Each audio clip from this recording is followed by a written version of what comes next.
right, guys. What are we thinking?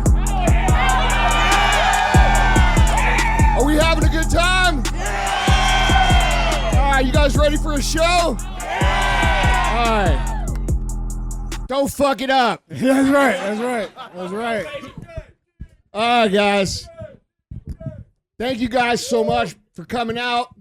I know you guys, a lot of you guys took off work. You know, you spent a lot of money to come out here and be with us, and we don't take that for granted.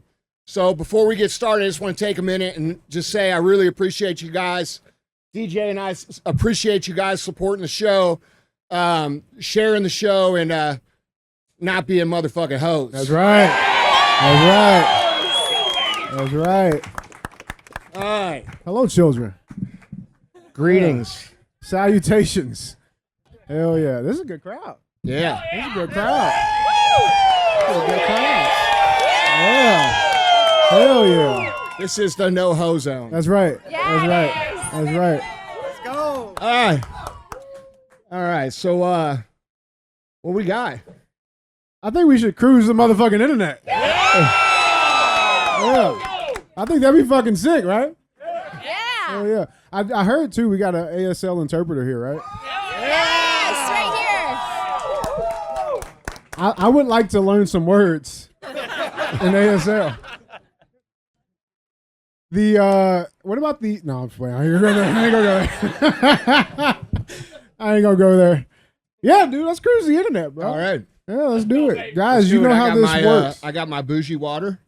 Dude, You got some bougie water today, They gave too. me some too. It's a special occasion. I don't even got wanna, my I don't even want to open it. I got my white privilege card. There you go. There you go. Hell So yeah. that means I get to tell the right kind of jokes. That's right. That's right. And I'm So- black, so there's that. All right, man. Hell yeah, man. Guys, you know how this works. If you guys would like to see any of these articles, pictures, links, videos, go to andyfrisella.com. You guys can check them all out there. Andy, we do got a fee. We do got a fee. As you guys know, we are the largest show in the world that does not run ads. The reason we don't run ads is because I cannot be told what to say or do. It's just not in my DNA. So I ask very simply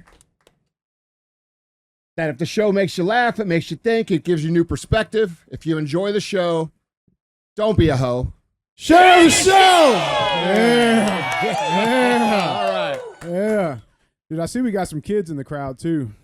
I don't know whose idea that was.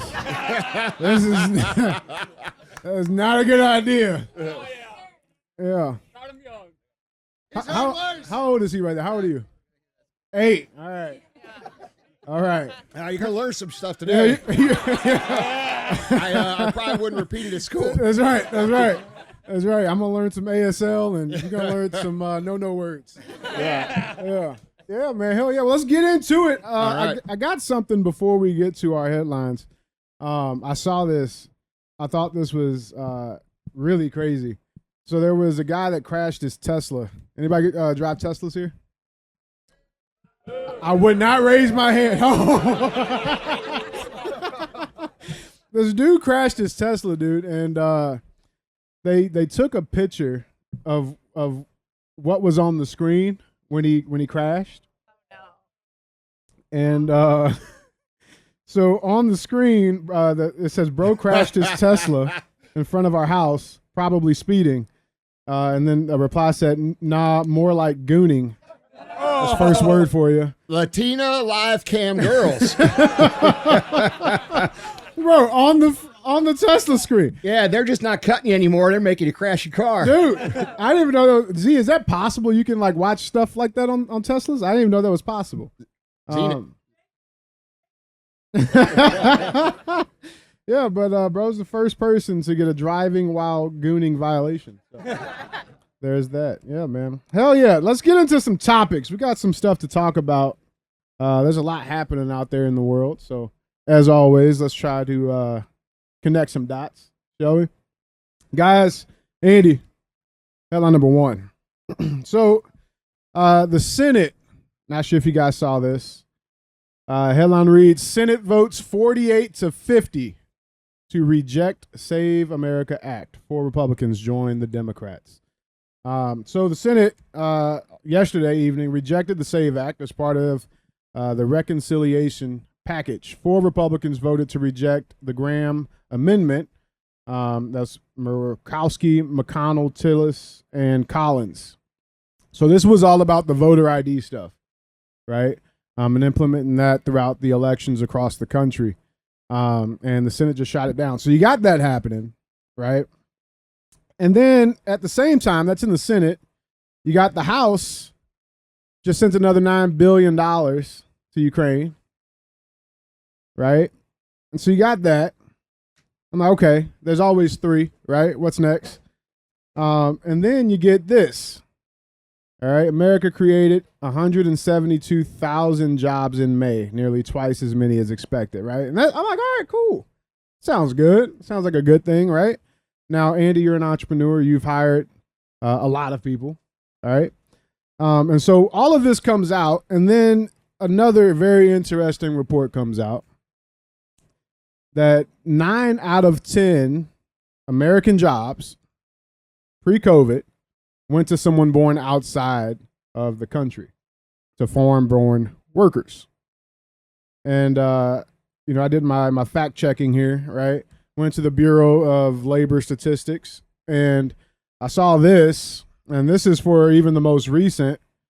American-born citizens have a higher unemployment rate than non-American-born citizens.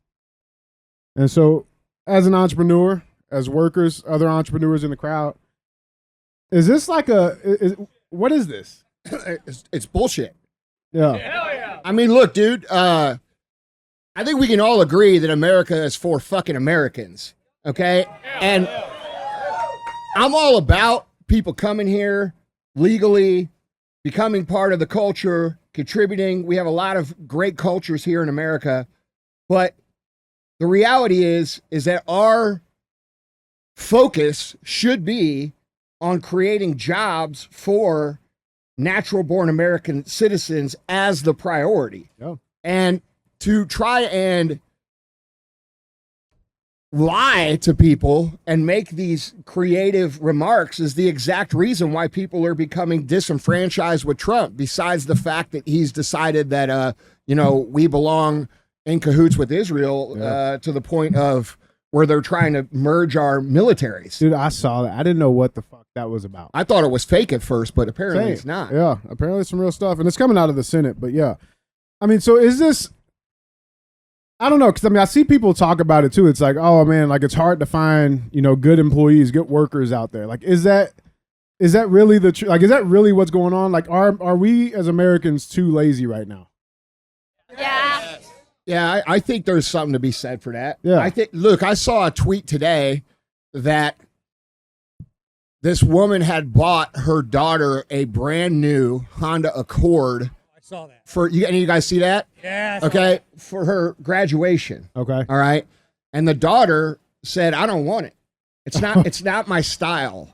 That's what she told her mom. That's fucked And up. she's like, "I expected a Benz or a Mercedes," and the level of entitlement that we have amongst the young people because they're brought up in a situation where they're getting rewarded for participation or not even being held accountable with their participation has created a situation where people don't believe that they have to work in order to have the lifestyle that they desire. And I think that's a big problem in the culture of America.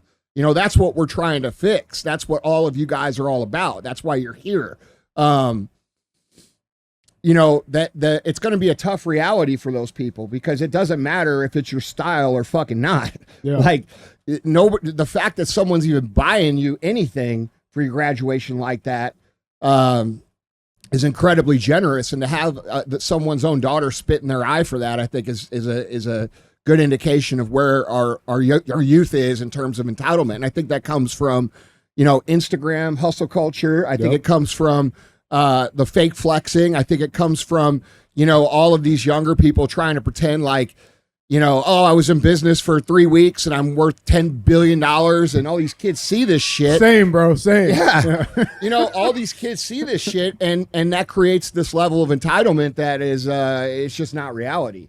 So it makes sense that those people don't feel like that they want to work. And then when you have people that come from, and this has always been the case, this is nothing new. Yeah. But when you have people that come from situations where, you know, it's a harder life, they appreciate the opportunities that are given to them. Yep. And I think that's, you know, it's not just, I don't think the solution is, hey, let's make a government program to prioritize American jobs.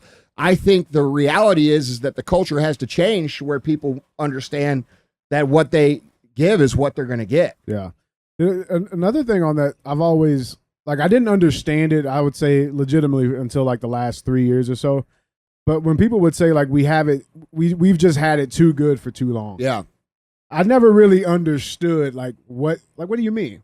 You know what I'm saying? What do you mean we've had it too good? And then it's like, you see what's going on now. It's like, oh. Yeah. We've had it way too Well, good. look, dude, from the years of 2008 to 2020, that was an 8-year span. An entire generation grew up where we had no hardships. And the internet came around and created a lot of fast money.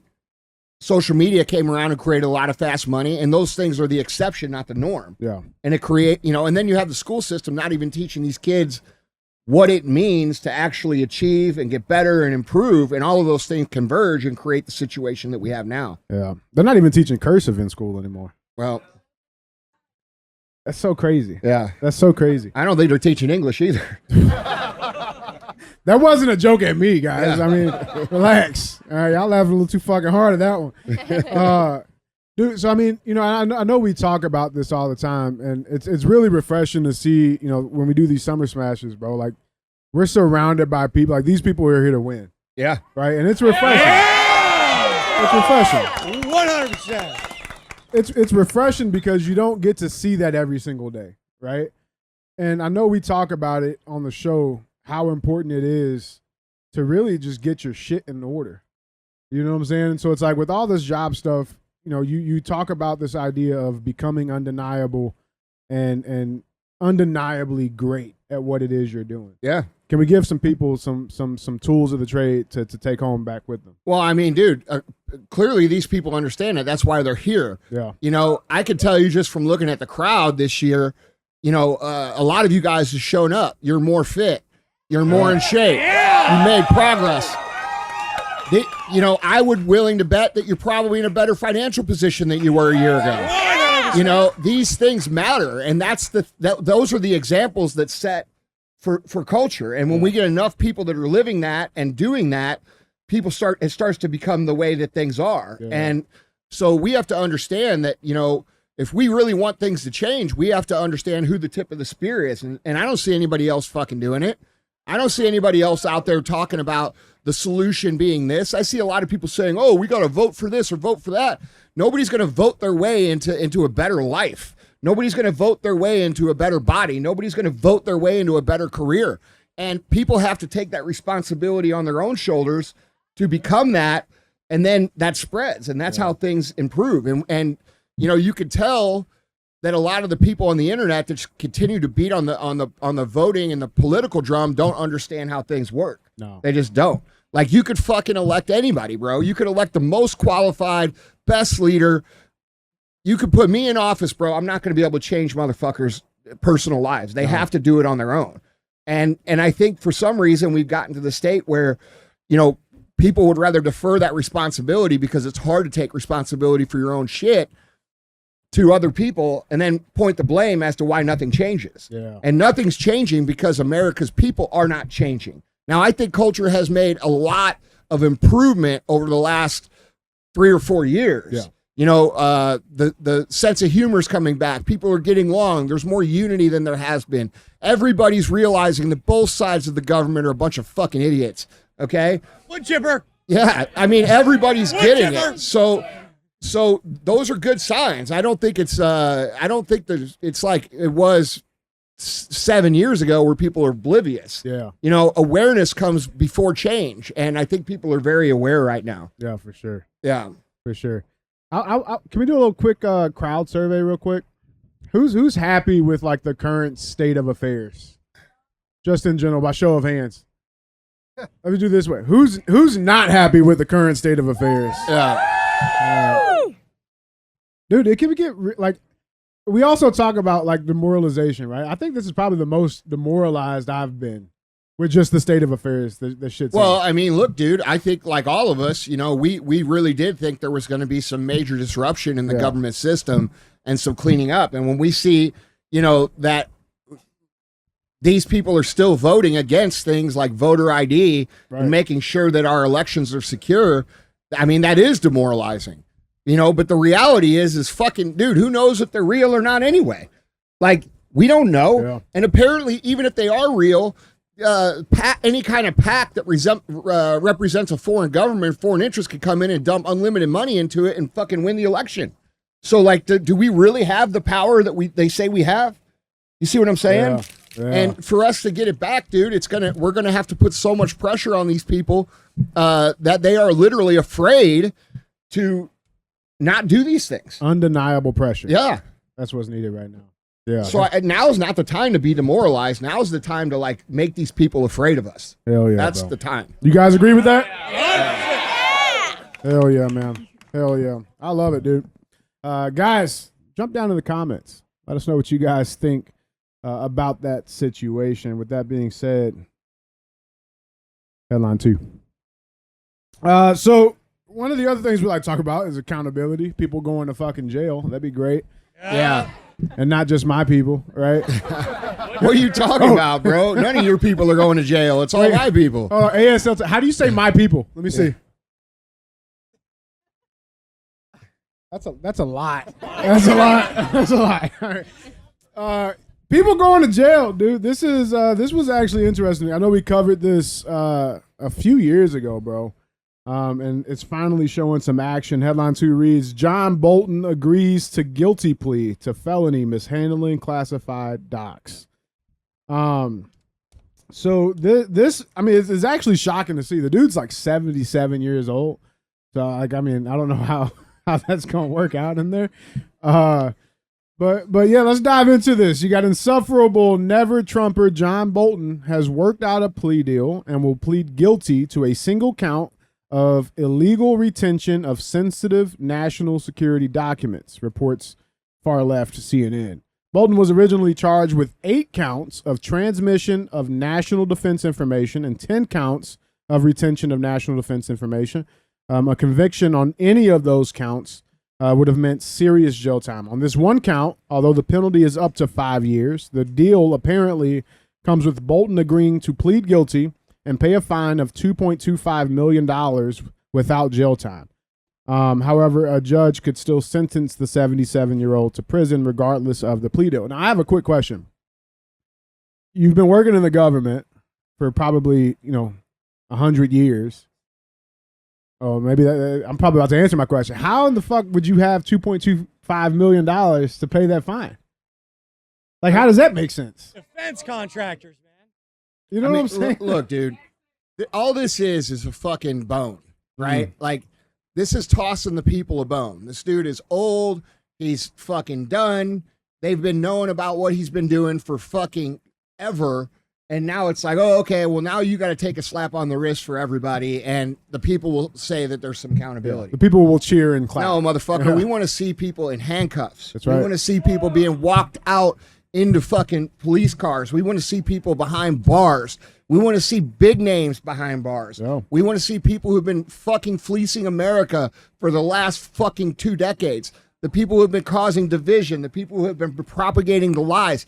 We want to see some real accountability, not some no-name fuck from, who gets on TV with the sourpuss face every week and fucking cries about Trump.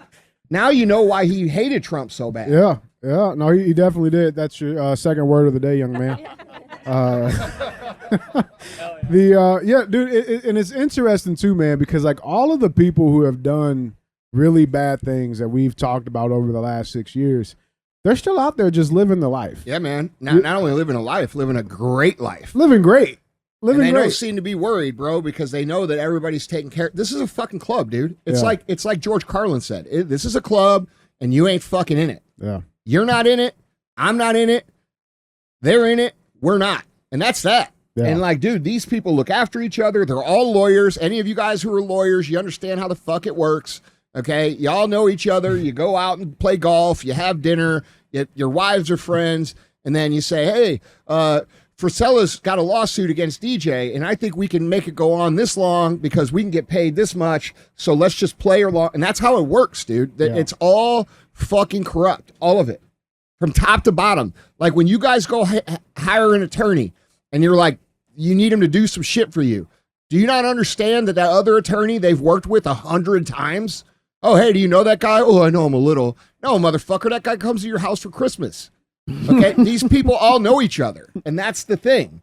Okay, when these guys go to government, you all think that like the senators, the Republican senators, and you know the Democrat senators, they don't like each other. That's not fucking true. No, that's not true. That's not true. They all hang out, dude. It's all corrupt, all of it, both sides. Yeah, and so it's interesting to see people just still out there living great lives. One person in particular who's actually kind of making a comeback into the public spotlight is good old Hunter Biden. And I thought I was a troll online. I like to think I do pretty decent. My wife hates it. He's a fucking troll. Like I got to give him credit on it. He's been responding to people on Twitter is where he's getting this like resurgence of activity. I got some of the tweets here. Somebody said, bullshit. That was your bag of coke in the White House. He said, it most definitely was not. I would never have forgotten my drugs. I mean, what's he got to be afraid of, dude? He already got pardoned for everything. Well, yeah, to that point, right? So another one he posted, he said, this guy said, you sound bitter for someone who benefited from a stolen erection. To which he responded, I've never stolen an erection in my life. All right, that's decent. Somebody else said, your paintings, who give a fuck? I want to know how much coke you snorted before posting this tweet. To which he replied, man, if you're going to be mean, at least get it right. I smoked crack. I would never have wasted coke on snorting it. And that was pretty good. But to your point, you know, I bet you're grateful for that pardon. I sure am. Yep.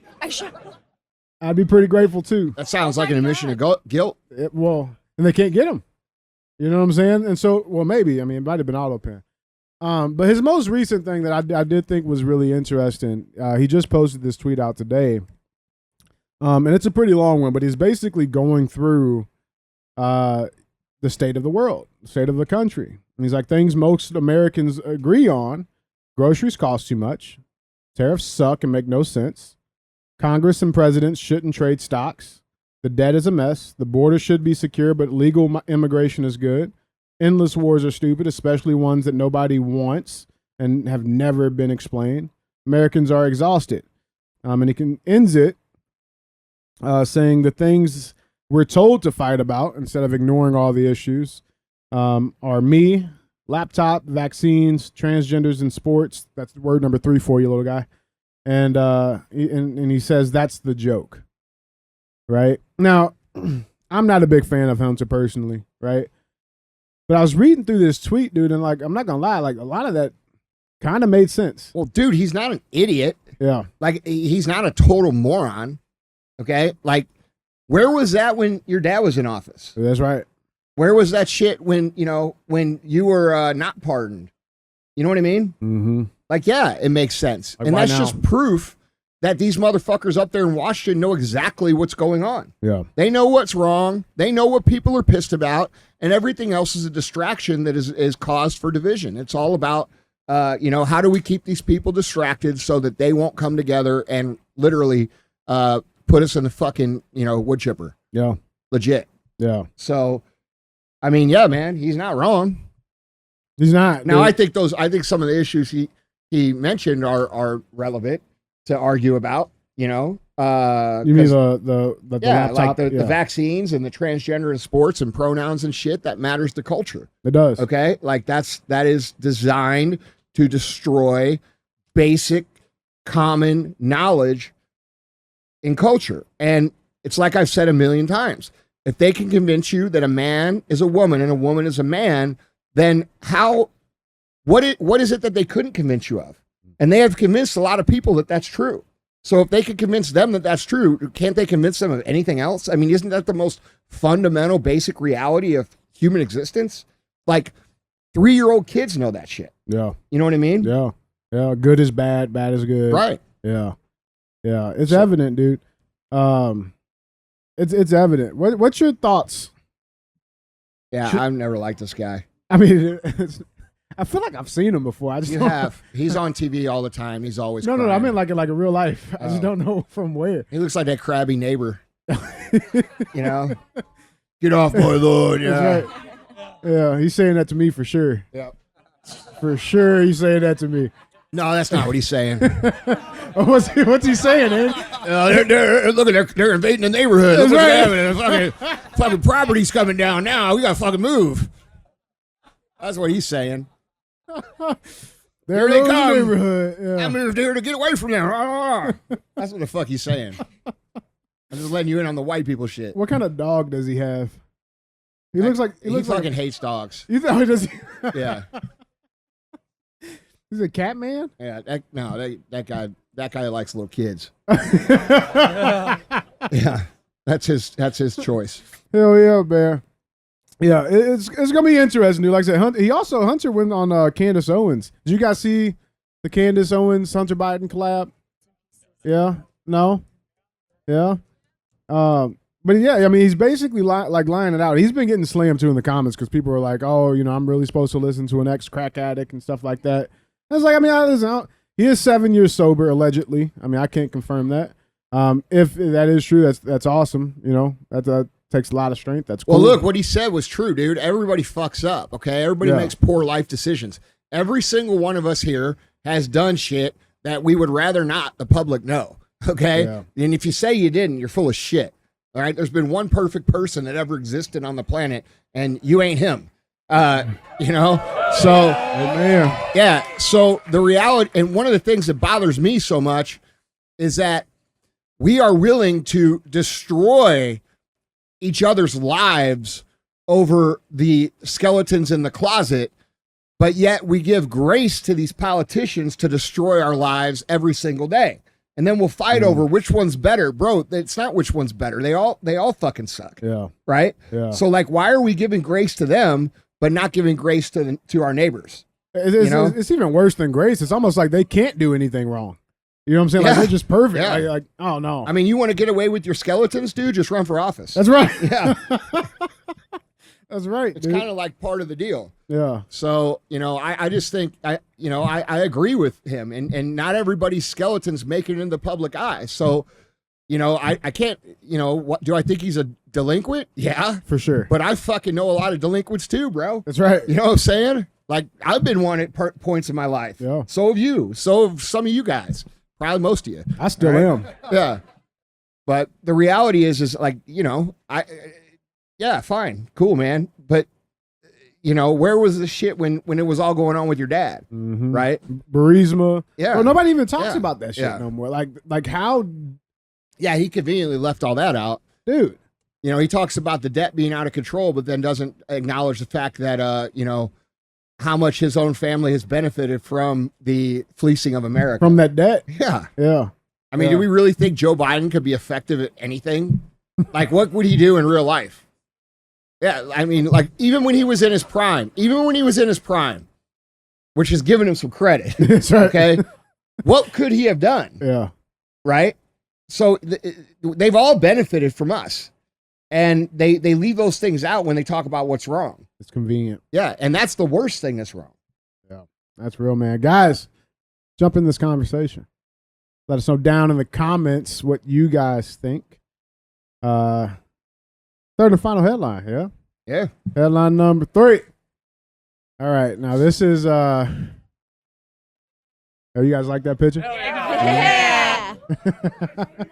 That's a real picture. That's no Photoshop. Yeah, we yeah. took that. Yeah.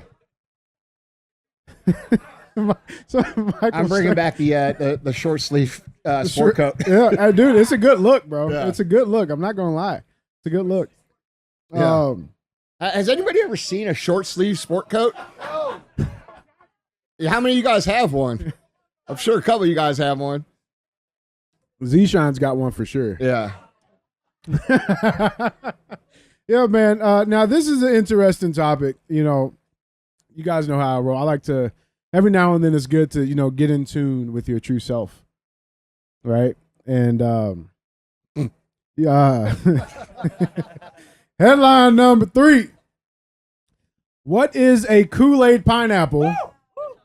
The viral and controversial food trend taking over social media. Explain. Have you seen these? No. Oh, okay. Yeah. All right. I have no idea what that means. Who in here knows what that is? All I right. know out there. Don't raise your hand, bro. Hey, you can't raise your hand. Come on, man. I know out there in Newtown they put pineapples out on their porch. That's different. That's different. That's a different hood. That's a different hood. Yeah. Yeah. That's right. This is actually like, dude, it's a big thing moving around. There has been a lot of controversial food trends over the past few years. There was that NyQuil chicken that came out. Yeah, there was that canceling of the Choco Taco. That's right. Fucking abomination. That's right. But there's Kool-Aid pineapples. They're proving to be one of the most shocking, not only for their concept, but for their sugar content. The trend essentially involves soaking pineapple spears in Kool-Aid drink mix, and people are going viral for selling them out of the back of their cars. Or, well, they did say that there's a lot of illegals. Hellcats. Yeah. So this has been going crazy. I got a couple of clips here. Let's check this out.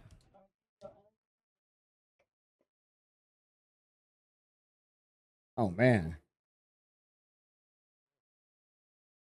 That's chicken. That's chicken. We know.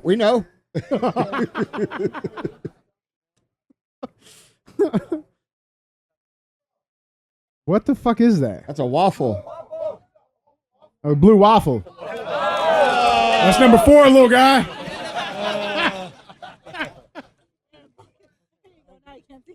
So, I thought this was about pineapples. Yeah, I mean, it was further in the video with the stuff. They got a was it a trooper? Yeah. They got him trying it. See what he thinks.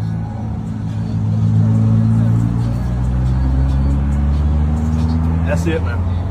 That's good? Well, we appreciate you. Thank y'all. He just throws it right back in there, huh? And it's gotten so crazy that people are going to Costco and buying the entire pallet of pineapple spears. I'm going to bet on me. I said, but I really came from 4 miles then. I said, I'm going to bet on me.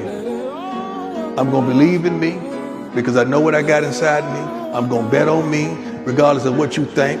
I'm going to be there for me regardless if you there or not. I'm going to bet on me every darn time. That's your problem, bro. So I got something for you. I'm not trying that shit, dude. So I went to Wally's and I got some pineapple spears. Now, it's Summer Smash. We got to be healthy, right? So I put grape smash energy drinks in there. Yeah, you go ahead. You don't want to try them? I want 75 hard, man. Oh, okay. All right. Yeah. Who wants to try one with me? Last day, right? Yeah, it's day 75. Yes, sir. Yes, sir.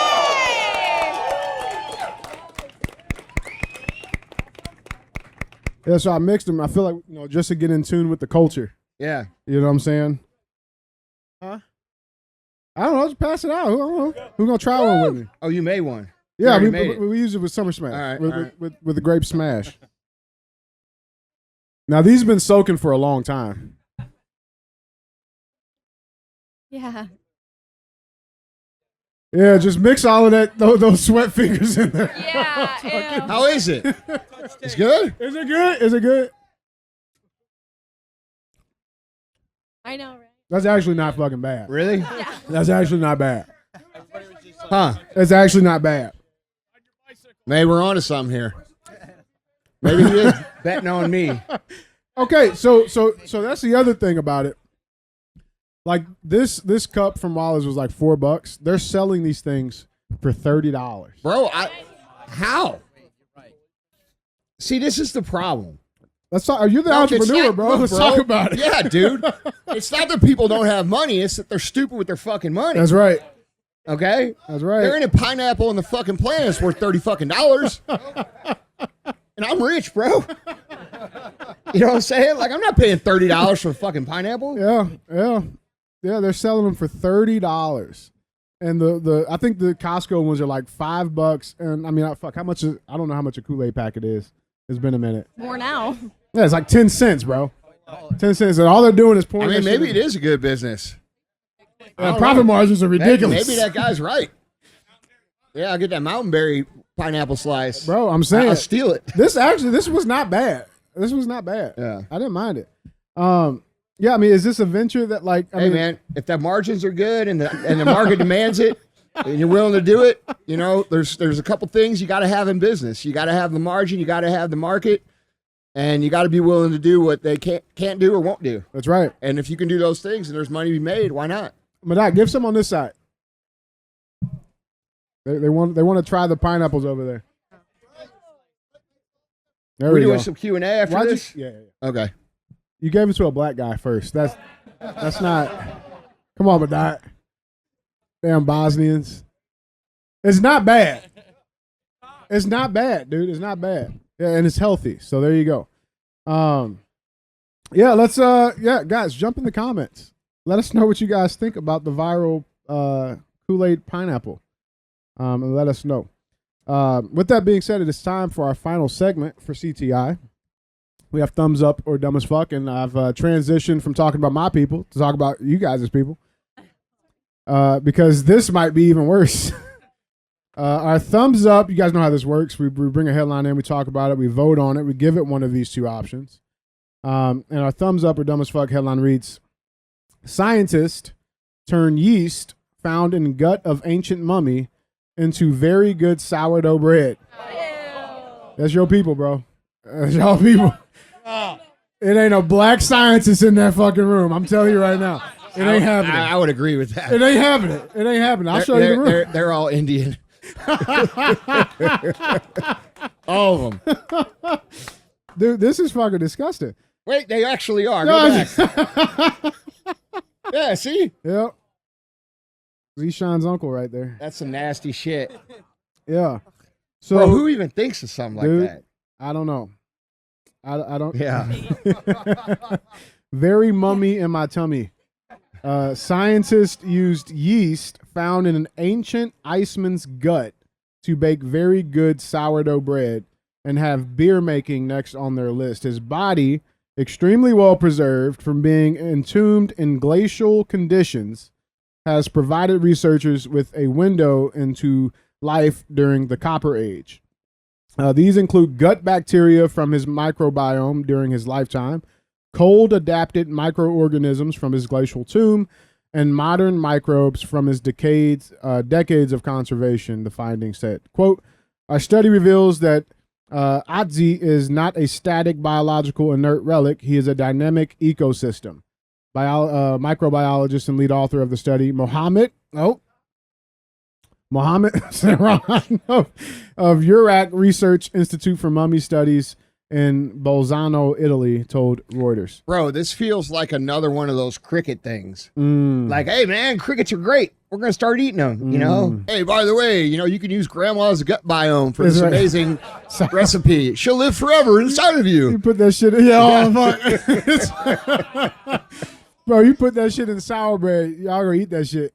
You'll eat it. Y'all eat it. I'm not eating it. What the fuck you talking about?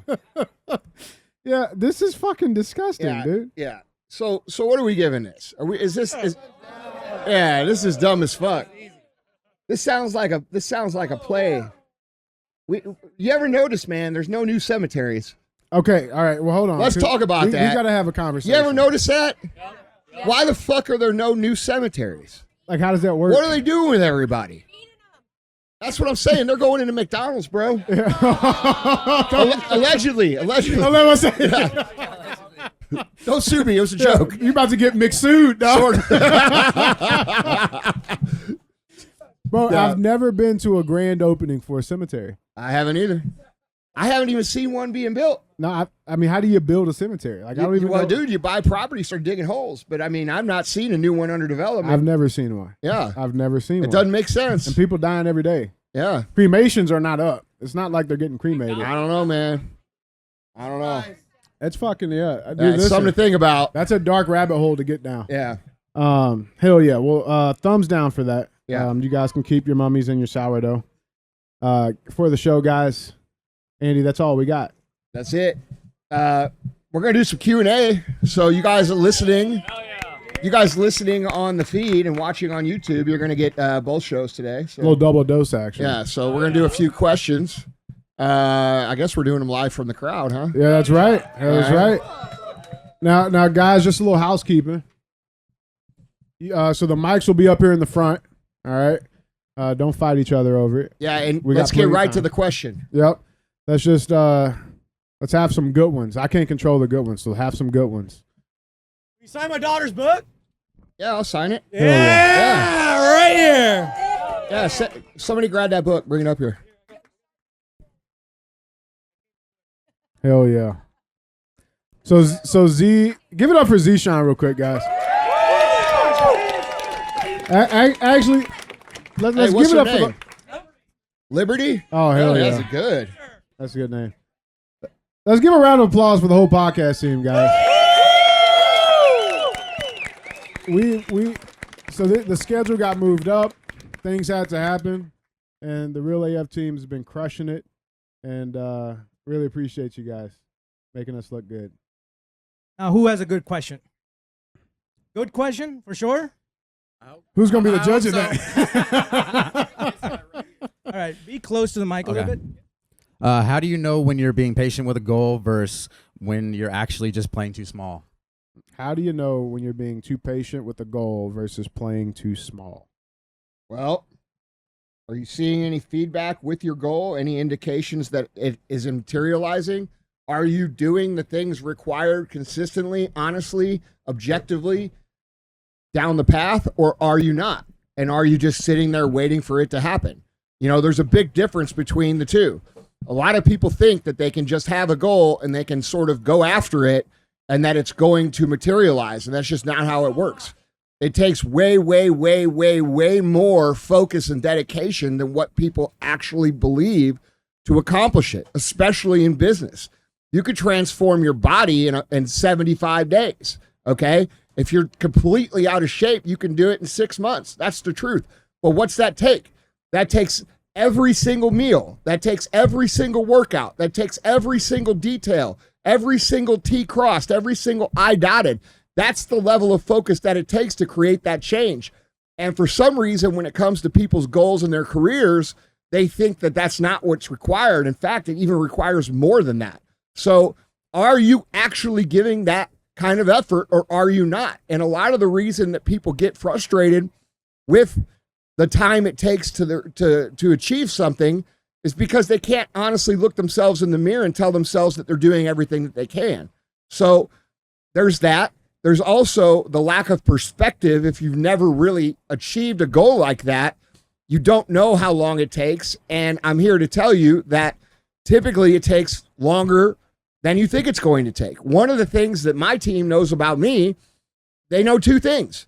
One, every fucking thing I tell them we will do and will come true. Every single thing. If you've been around me long enough, there is not a single thing that I've ever said that we are going to achieve that we don't achieve.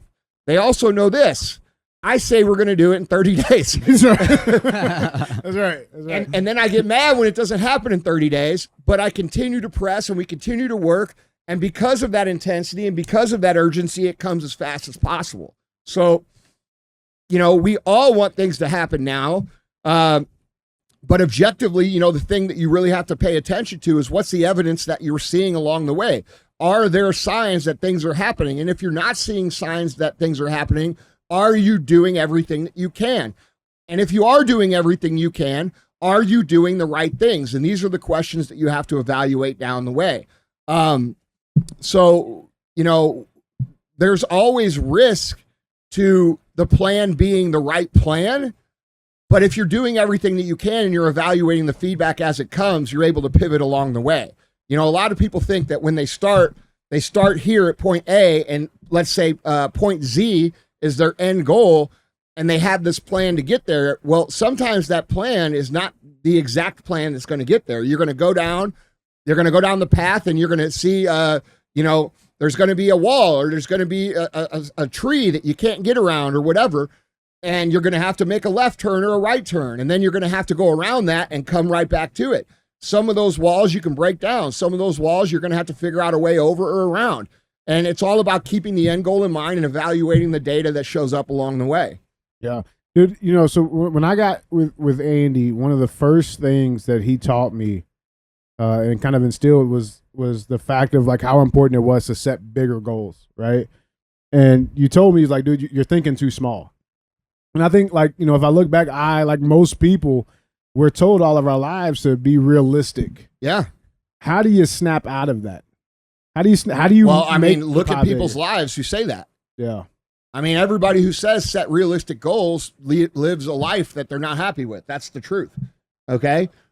Big goals create big action, which creates big results. Oh, yeah. Small goals that say create realistic actions, which create small results. Yeah. Okay. That's the reality of the difference. If you know that you've got to climb, you know, this hill at the park and it's not that big of a deal, you're not really thinking about it. It's not that urgent. You don't train for it. It's no big deal. If you know that you're going to go climb Mount Everest, you're going to take it a lot more fucking serious. You're going to be out training. You're going to be out working. You're going to be out making sure that you have the capacity physically and mentally to do that. And when it comes to our lives, we're on a timeline. And that timeline eventually ends. And the bigger the goal, the bigger the action, the bigger the results. And that is the way it works. And people will say, well, no, dude, that's just the way it works. Okay. And so this whole thing about being realistic, if you listen to people like that, you end up like people like that. And I don't know a single person that says set a realistic goal that has any kind of life that I would want. That's unrealistic. Yeah, I've never seen it. Yeah. Right. So like if you have big dreams and you have big outcomes in mind, good. You should probably try to make it bigger, because even if you don't hit that end result of the Z, you might get to the Y. You know what I'm saying? And that's a hell of a lot better than just getting to the C. You see what I'm saying? Yeah. So when we think about it like that, that's how it really works. Yeah. Yeah. I love it, dude. What we got next, Z? Somebody from here? I got one. All right, go for it. Thanks, Andy and DJ. Yeah, I own a business with my brother and another partner. We started from the same place and built it together, but over time I felt like our visions have started to divide. On top of that, my brother and I have been struggling to communicate productively, and sometimes it feels like it's holding the business back. How do you handle business partnerships when everyone started with the same vision, but over the time the vision, communication, and work ethic seems to drift apart? At what point do you decide to work through it versus moving on and building your own? Well, lack of communication is the number one killer of all businesses, all partnerships of any kind, friendships, relationships, business. If people aren't aligned, then they drift apart naturally. And so this takes constant communication, not just communication when, things have drifted so far apart that you've got to like wrangle it back in. That's not saying that you can't get it back, but what it is saying is that you should learn this as a lesson. So there's two things that you need to do. One, you need to sit down with your brother and you need to look him right in the fucking eye and you say, hey bro, I love you. You're my brother. I'd fucking do anything for you. We got to go bury a body. Fucking call me. I'll show up with a shovel and a lime. I don't give a fuck. But here's the thing.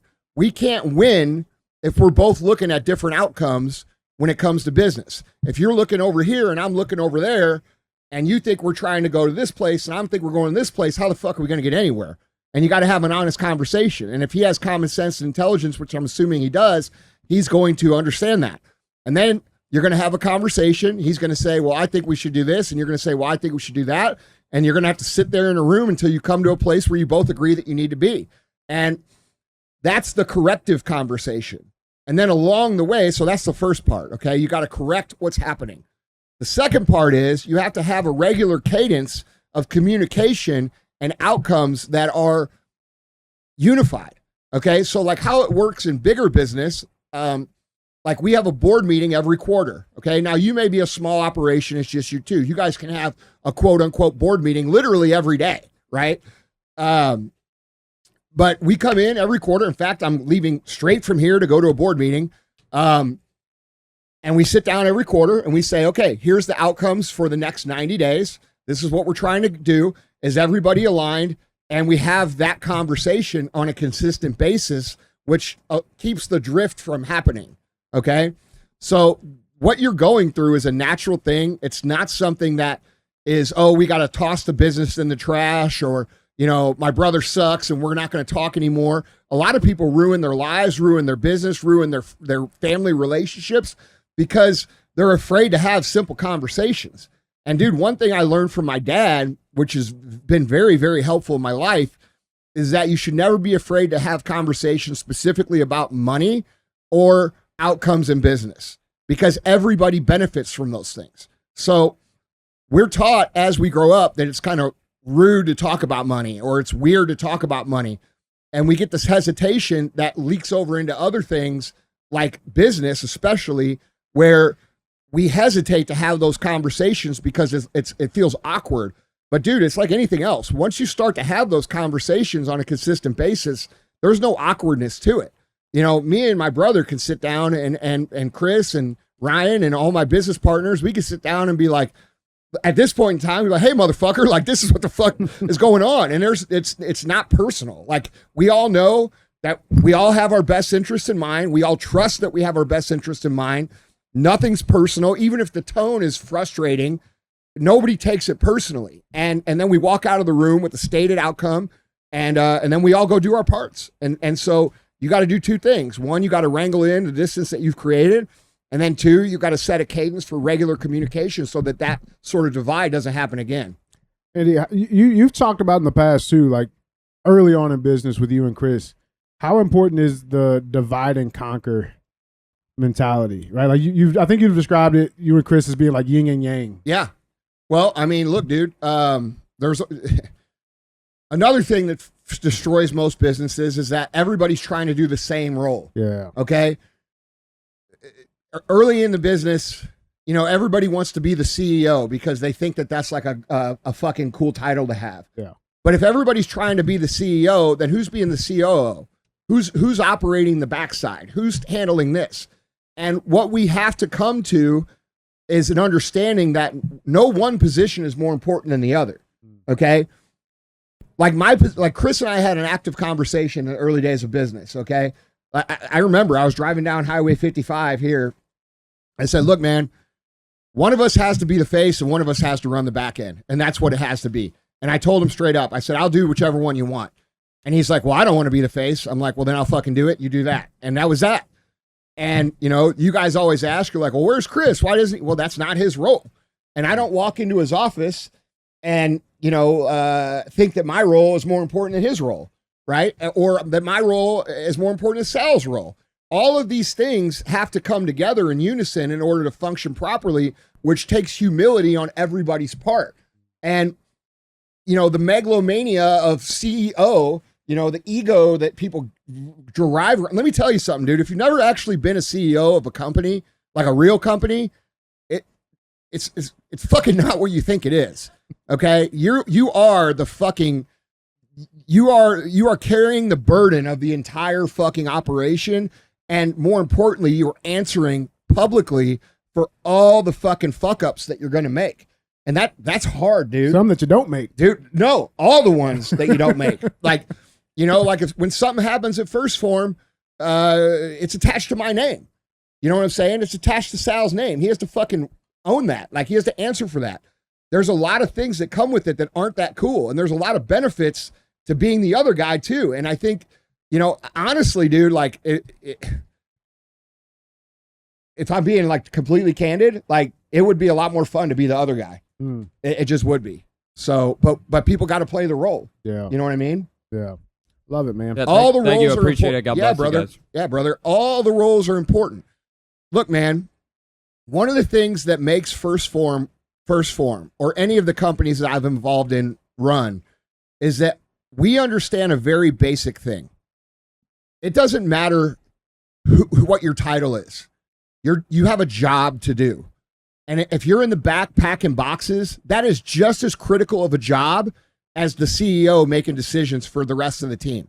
They both are required to be done at a high level, and one cannot be treated less important than the other. And I know people say that shit, but do they actually mean it? And that's the difference, okay? I can tell you this. When I say that shit, I mean it. And I believe that my guys that work in the back, I believe that they would tell you that I mean that. And if you have that genuine attitude and that genuine intent, and there's no ego involved, and of course there's going to be times where ego comes into play, okay? Because everybody wants to brag about the shit that they contributed, especially when they're not getting recognition. But you have to learn to squash that and minimize that and catch yourself when you find yourself in those positions and remember what the goal is. And the bigger the company, the easier it gets to remember that, because it's not just you and your brother anymore. Now it's you and your brother and 400 other fucking people that have families and lives. And guess what? They're betting on you. So you don't have time to fucking ego it out. We got a mission. We got to achieve it. People's families and livelihoods depend on it. And that shit, if you keep that at the top of your mind, it will keep you humble enough to make the right decisions and understand that all the roles are important. Hell yeah, man. Thank you. Hell yeah. Before we get into the next question, how awesome was that? Where do you get such free game like that? I'm just enunciating it is because we make the podcast in a room. We don't hear from people enough. But for the past hour before we started the podcast, every single person that I talked to was thanking you guys and the team for putting the stuff that you put out. And I just wanted them to tell you how grateful they are for the free game that you give. Hey, man. It's... Yeah! Oh, that you know, I appreciate that. It's never something I take for granted, but it's also not something that I require ever. I don't require recognition like that. We totally appreciate it. 100%. The reason we do this is because I need you guys to go out and win, man. If we're gonna save this country and we're gonna fix what's going on, it's gonna require you guys to win. And I feel obligated to do what I do and share what I share. And what make honest, like, I'm gonna be real with you guys.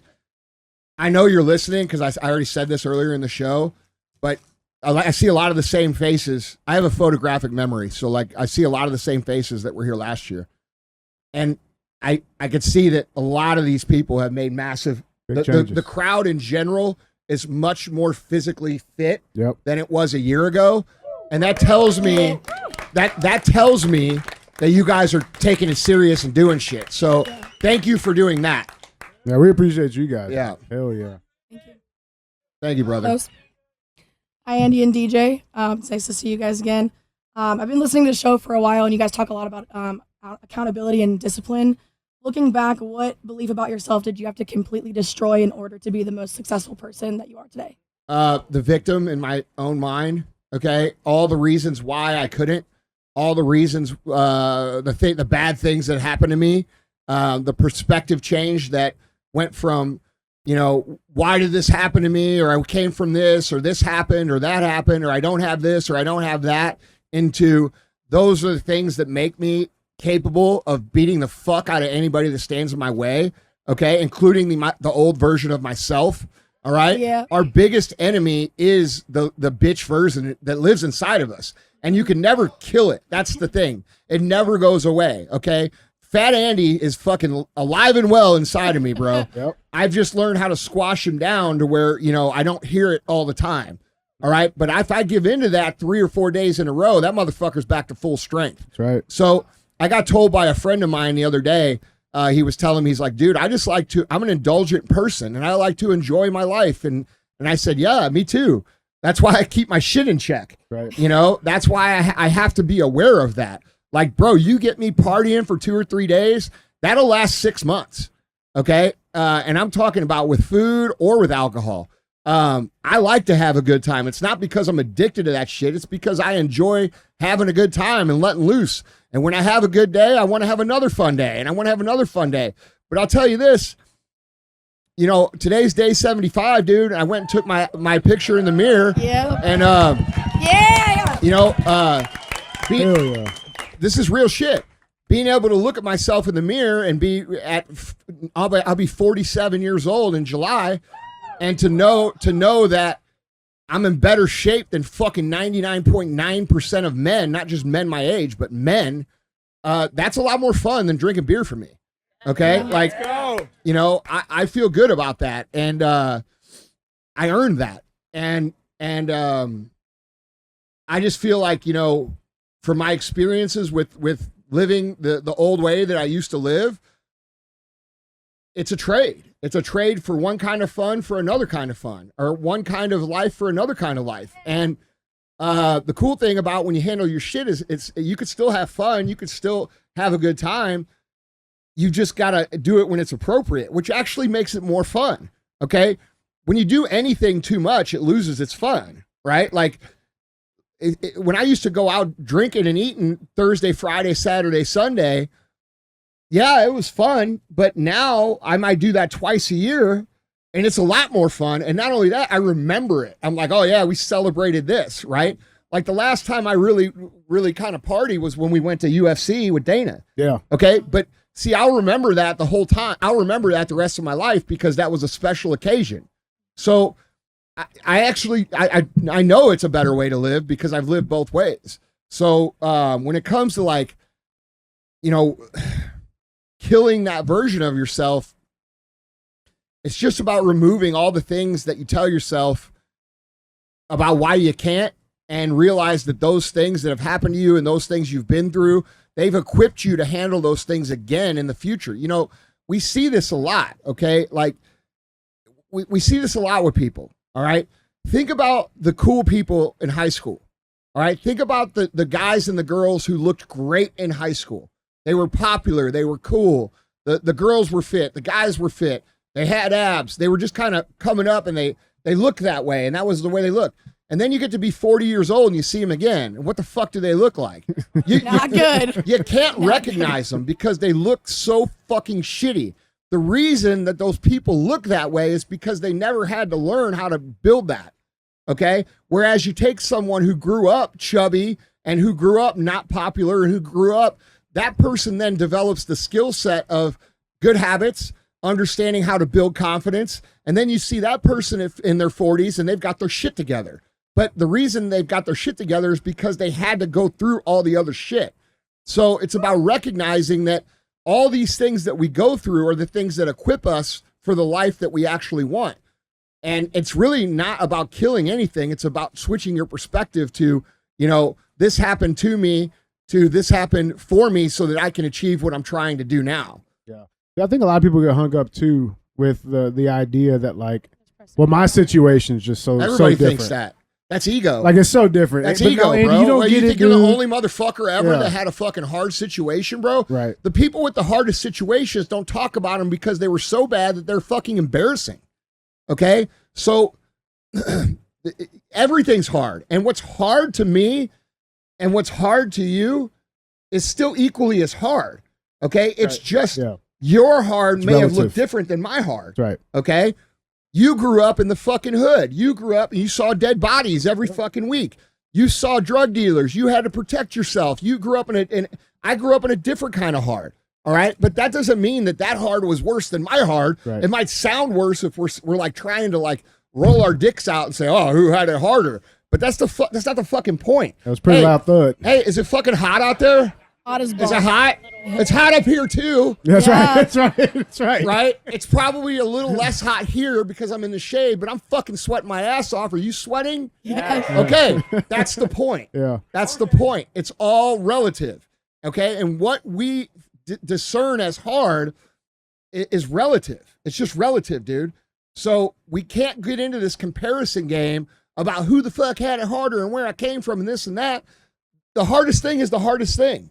That's it. And so a lot of people do that because they want to feel special or get an excuse for why they can't overcome it. But the truth of the matter is, dude, is that there's millions and millions and millions and millions of people who have come from way, way objectively worse situations than you, who have achieved what you want to achieve and much more. And that is just the fucking facts. Truth. So you could sit there and wallow in it, or you can realize that you're just being a fucking pussy and you can fucking handle your shit.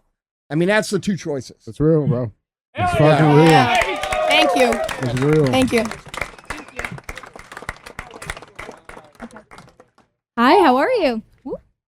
Shout out to Kelsey. Isn't she doing amazing? That's my client there. Oh, she's still rolling. There you go.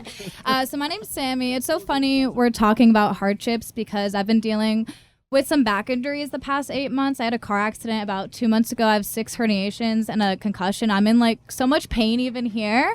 And you talk all the time on the podcast about how you are bedridden. And I'm just so curious. I have my own business. I've been really focused on being a leader, but now I have to really focus on like preparing for competition and healing my body.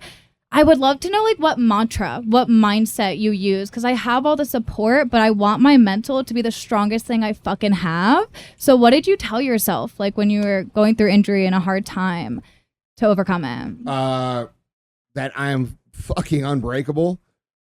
Like there's nothing that can fucking stop me. It doesn't matter. Look, dude, I mean this shit. Okay? I don't give a fuck what happens to me. I don't care if my company's burned to the fucking ground, if I get both my arms and legs fucking chopped off, okay? If I'm breathing and I'm alive, I will fucking continue to fight. That, I know that about myself, okay? And it might be harder. It might be more difficult. I might not feel like it, but I'm going to get the fuck up, and you're going to have to kill me to fucking stop me. That is the mentality that I have on the inside, and I truly, truly believe that, all right? Now, you may hear that and think that that's like ego posturing. Yeah. No, I'm telling you what I actually believe. I believe that about myself. Can I tell a story real quick? Yeah. Dude, because we have not talked about this on the show. So a couple of years ago when Andy tore his shoulder, right? Because he's a little bit, seasoned. And but I was there when he tore his shoulder. It was 3 months after the tear before he ended up getting surgery, right? Yeah, because I wouldn't wear a mask. That's right. I mean, he's a little stubborn sometimes. Yeah. But so the day of surgery, he goes gets the surgery done. It's total reconstruction on the surgery. Surgery's over. He comes back. I'm like, all right, let's go home. He's like, no. I'm like, fuck you mean, bro? He's like, I got to go do my cardio. I said, bro, listen, hey, I think everybody would understand if you just didn't. Like, it'd be like nobody's even out here, bro. Like nobody's. No, I have to do it for me. And so like when he's saying that, I know it's fucking like I know that's truly how you fucking feel and like believe. Yeah. I mean, surgery wasn't even 30 minutes over. No. Like it just ended. No. And you're out doing fucking. Dude, you're not gonna fucking break me. It's not gonna fucking happen, dude. And I did that for 2 reasons. One, I needed to do it because I needed to do it. Yeah. Okay. 2, I wanted every motherfucker here in this building to see me do it. I wanted every single person to know that I literally just got off the operating table and I showed the fuck up and did my shit. I wanted them to see it. And that's that. So I thought you were fucking crazy, but I mean, I guess you got. I remember you and Emily both thought I was crazy. Yeah. You guys were like, go to bed. And I'm like, I'm not fucking going to bed. Now, I did come up to you right afterwards and say, fucking take me home. All right, now we can go. I'm like, all right, let's roll, dog. All right. Yeah. Hell yeah. Hell yeah. What we got? Hi, Andy. Hi, DJ. How Good. are you? So I run a dog training business in Florida, and 2 years ago, I met my friend Brittany. She's over there. You guys can't see her. But she introduced me to like the first form community. I wasn't really entertaining the idea, but 6 months later, I like hit my version of rock bottom.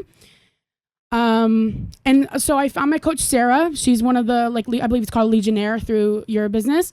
And fast forward to now, I'm 120 pounds down. Hell yeah. Hell yeah. That's what's up. Thank you. But through that, my perspective has changed with my business. I work with a lot of disabled individuals. I train service dogs and pet dogs.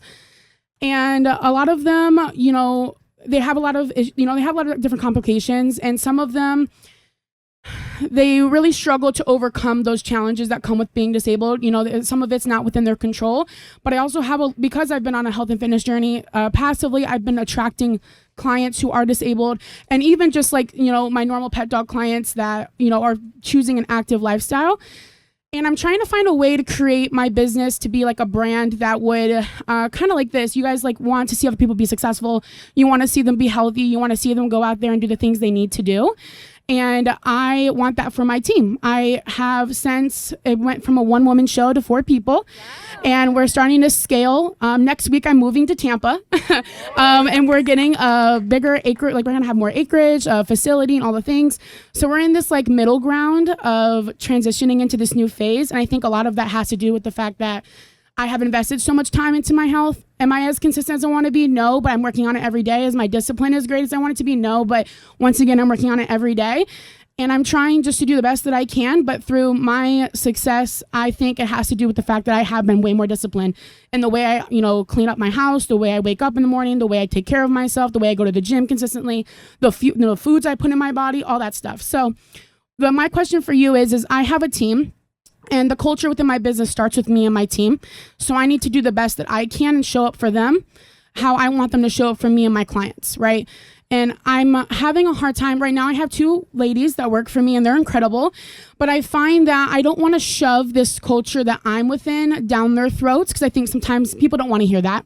But I do think they already adopt some of those minds, like that mindset, and one of them already actively works on that. And I want to continue to hire people who adopt that same mindset. So my hiring process kind of aligns with like the questions we ask and all of that. So what's some feedback that you might have for somebody who is in a very small business, right?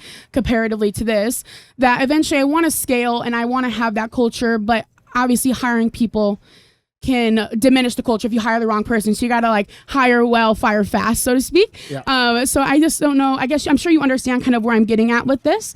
What is some feedback you might have for me on how I can translate this journey that I've been on into a journey that I can push my trainers and my staff to be successful and healthy, and then as well motivate my clients to do the same too and show them that there is hope for them and that, no matter what that looks like, you can make accommodations to live a good life. Yeah. So first thing is you got to lead by example, which you're already doing. Okay.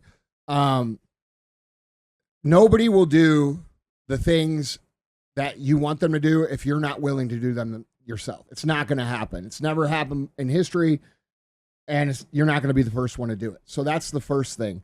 The second thing is that you mentioned about shoving the culture down their throat.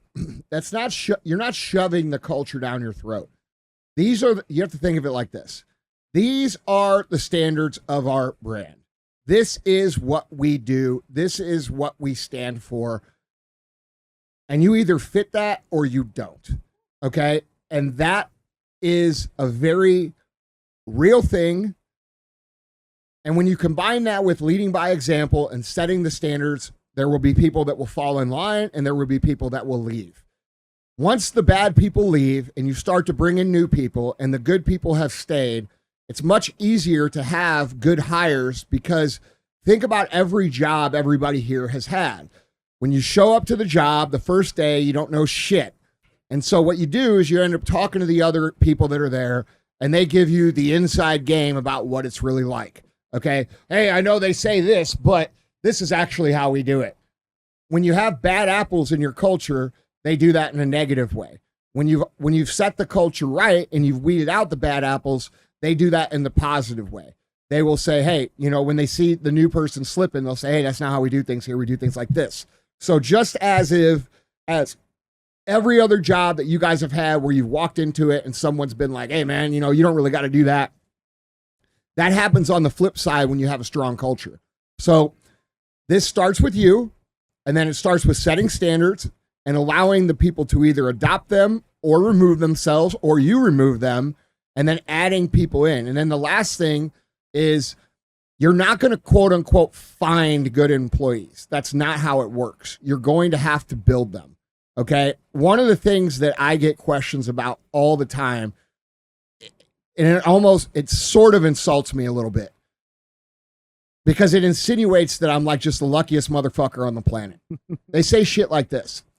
How did you fucking hire all these great people? What do you think? I fucking went out to the employee tree in my backyard and picked them off the fucking tree? That's right. Like, that's not how it works, bro. You set standards, you hold them accountable. They either fit in or they don't. And then those become the standards of operation for your company. So those are the things that that I would leave you with in terms of how you're going to build it. Start with yourself, set the standards, define those standards officially, communicate in those standards. When I say that, I mean if there's a correction to be made, you're not living by this core value. Hire and fire by those core values, and then allow the culture to do its work. And eventually the culture becomes a self-sustaining mechanism and organism that will weed out all the bad apples for you. Yeah, thank you. Yeah. And you talk about a lot. I mean, everybody sees. Like at this point in time, our culture's so strong that people will move across the country to be a part of it. 100%. That wasn't how it used to be.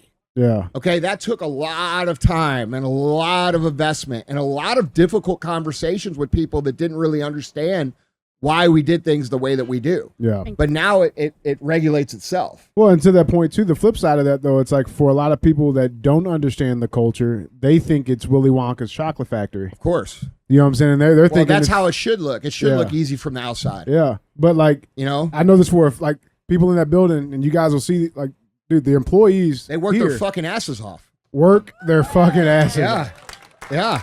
right? It takes a lot of work. A lot of work, Yeah. bro. A lot of work. And so, am I looking at this wrong? Because I mean, I guess my question is this: like, it's like with all the shit that's going on in the world and all the other companies that are out there. She mentioned, she doesn't want to shove this culture down their throat.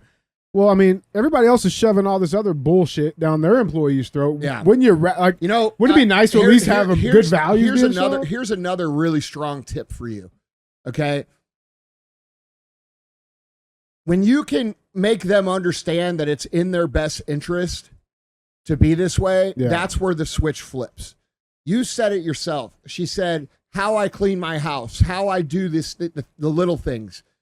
Every time you straighten your house, every time you do things the right way, every time you do something that is a little bit harder, but you know it's right, you're making an investment into that discipline bank account that makes your discipline muscle stronger. Yeah. Okay. When you go into the weight room here and you see all the logos aligned and everything's perfect and the floor back there is spotless, that's not because it's just the rules. Now it is the rules. I wouldn't even say it's the rules. It's the standard. But the reason that it's become the standard is because we've done a good job at making everybody understand how it actually benefits them in all areas of their life. So we spent a lot of time talking about this deposits and withdrawals into your discipline. All right. And if you can convince them and make them understand that that's how that works, it becomes a lot easier to get people to do the right things. 100%, dude.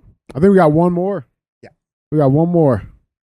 How's it going, no guys? No pressure here. No pressure, all right? I love the pressure. I'm good with the pressure. Good afternoon, guys. Good here? Okay, cool. I'm Blake Black from Connecticut. So over the last decade or so, I've learned all my leadership topics and tips and tricks from you, from the free game on MFCEO and all the podcasts, the content you put out, as well as Arate and a couple other groups that I've joined with you. Yeah. Being a leader and becoming a leader, we all screw up. And that's the best way to learn, right? Yeah. As good as I can take things away from what you said.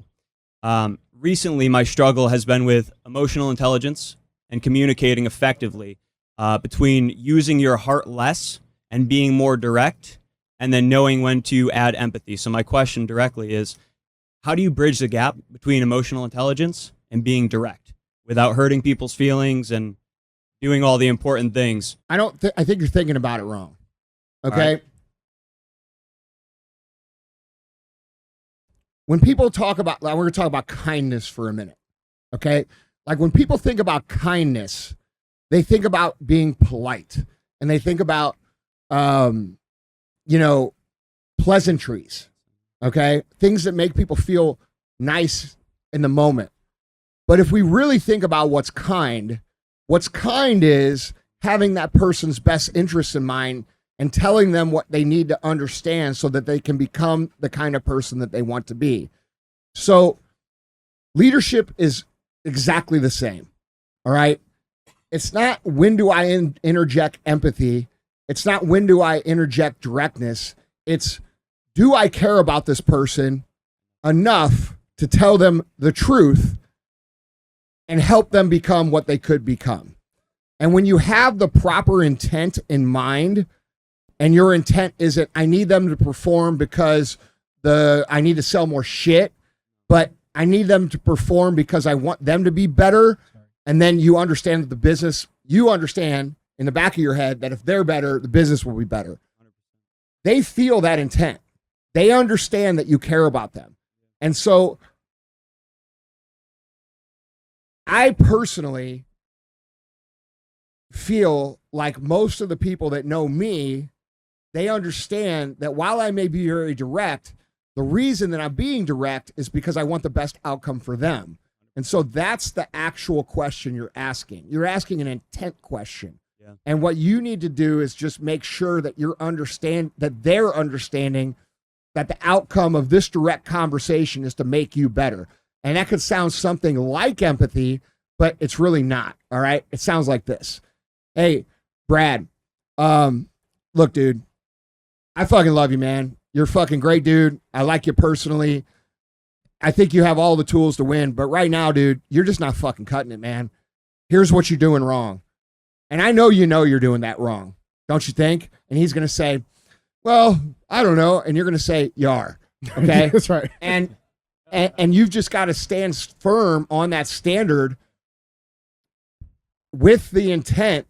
And by the way, this intent, this comes from a lot of the other conversations that you have with them. All right. Like when things go bad and then you try to sit down with someone and you've never talked to them and you've never been interested in them. You never ask them how their day was. You've never, dabbed them up when you're going through the office or talked to them or anything. And then you try to be like, oh, Brad, I really care about you. They don't fucking hear that shit. Yeah. Okay. So if you want to come across, if your leadership style, which I think is the best leadership style, to be direct and cut through the shit, you have to build that credibility with them throughout the rest of the times. Okay. And that takes effort.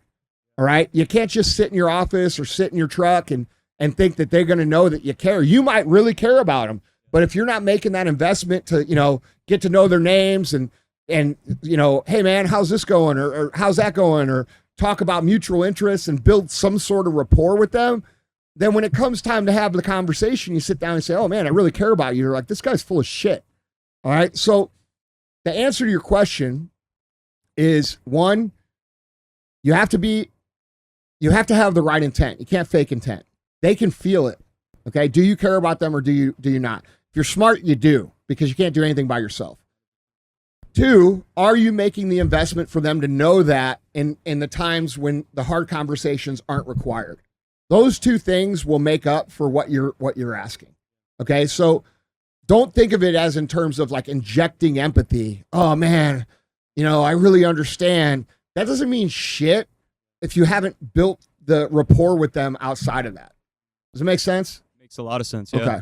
So just try, don't buffer your directness. That's an asset. Most people lack the ability to be direct. Understand that your directness is in their best interest because you want them to win. And when you've built that rapport outside of that, they're going to understand that, which makes the direct conversations respected. Yeah. Make sense? That's extremely helpful and exactly what I needed. So I appreciate it. Okay, cool, man. All right. Thanks, brother. Hell yeah, man. Hey, we can do one more. One more? Yeah. One more? This is my first introduction with you. I got a buddy who works at S2, so you just made a great first introduction. Thank you for that. My question for you is, you've built businesses where people and culture seems like the real equity. What have you learned about developing high-performing people and keeping them loyal long-term? And then with that, what do you do about killers with bad habits? So I run a sales team. It's important that my guys are killing it. My top guy probably does, maybe 30% of all of our sales for like 11 people. He fucking kills it. But we live in like employee housing together when we go out. And this guy has, some of the worst habits that you could live with, right? But I'm not in a position to let this guy go with how much money we would lose with that right now. It's just something that's been on my mind. When you say bad habits, what do you mean? I mean, like every night going out, right? And like, so rookie reps will go out with him and it fucks up their shit the next day. Does he follow the plan does he follow the plan while he's at work in the way, or does he sell shit his own way? He follows it to a T when he's at work. It's just a problem that we all live together. Okay. Right? Well, first of all, when you think about your culture as a sales team, typically they're going to follow the highest performer. Okay. Now, the question that you ask is that it's actually not as bad as I thought it was, because typically what happens is the highest performer gets filled with ego. And what happens a lot of times, because they're good schmoozers and they're good with people, they develop bad habits in the sales process that then the other salespeople cannot get away with. And then those people sell less and that person sells more. And what you end up with is a disproportionate amount of sales, AKA being bent over a barrel like you are right now with one guy. If that was the case, you're going to have to take a step backwards to take a step forward, meaning you're going to have to remove that guy and train the other guys up, which means some of your sales are going to retract and you're going to have to pick it back up. That's not the case. You have a case with a guy who has not recognized that he's a leader yet. And so the conversation with this guy needs to go something like, what's his name? Jacob. Okay. Hey, Jacob, look, dude, you're crushing it, bro. You know the numbers. You're kicking everybody's ass. You're a big deal here. You got to understand. How old is he? He's 20. Okay. This is why. He's immature. All right. He does not understand that it's hard for people at 20 years old or even 30 years old, because we're all out here doing the best we can. And it's hard to understand that there are other people that are looking at us and picking up our habits. All right. That comes with maturity. And at 20 years old, the guy's not going to have it. All right. So you're going to have a good leadership conversation and say, hey, Jacob, look, bro, we got a great thing going. Here's the vision. Here's where we're going. We got good momentum, but we got to pull these other guys up. And because you're doing this on the outside of the business, it's hurting their ability to develop. And that's a mature conversation. And you got to treat him as like a grown man. And I would even give him the recognition of it. Like, a lot of times people won't step into leadership until they're acknowledged as like a grown man. Okay. Hey, Jacob, I know you're only 20 years old, bro, but listen, man, you got to understand, you're a fucking leader now. And our ability to get where we're trying to go is going to not just require my leadership, it's going to require yours as well. And what's happening here is we've got Steve and Lucy and Mary that are developing this habit of going out, and they're not as skilled as you are, which is keeping them back, which is holding us back. So what can we do to fix this? And then let him come to you and say, well, I need to adjust this and that and this. And so this is about just having a really strong leadership conversation with them. How do you train good employees and then keep them loyal to what you're doing? Well, first of all, great culture. Okay. Do they like it? Do they enjoy it? Is it fun? Is it their community? Is this their friends? That's very important. More importantly, because ultimately everybody is selfish, as they should be. Everybody should be looking out for their own family and their own self-interest. And so your job, if you want to keep those kind of people, is to create a vision. This goes back to the realistic goals that we were talking about earlier. Is to create a vision that is so massive, that is so fucking huge, that Jacob can see his ideal life materializing within that vision. Okay. And then what happens is you'll have one guy start to rise, and the evidence will show in his life. He'll get a new car. He'll get a new house. He'll be, and then the other people start to see that, and then they start to follow along. And then before you know it, you've got 6 Jacobs, and then the vision has to expand even bigger. But here's the thing. When you expand the vision for people to create underneath of it, it has to be real. You as the owner or the leader cannot say all of this shit and then it never happens. That's why killers leave. They know that they have a skill set. They understand that they can do better somewhere else. They see the cap because they have the vision ahead, the foresight to see, I'm going to get here and I'm not going to be able to get above it. Your job is to keep that rising to where everything that they could ever possibly want is achievable within that. Does that make sense? Yes, sir. If you do that, coupled with good culture and good leadership, who doesn't want to be a part of a winning team? Right? Nobody wants to leave the team that wins the fucking Super Bowl every motherfucking year. Right? Right. So, That's the plan. Thank you, boss. You're welcome, bro.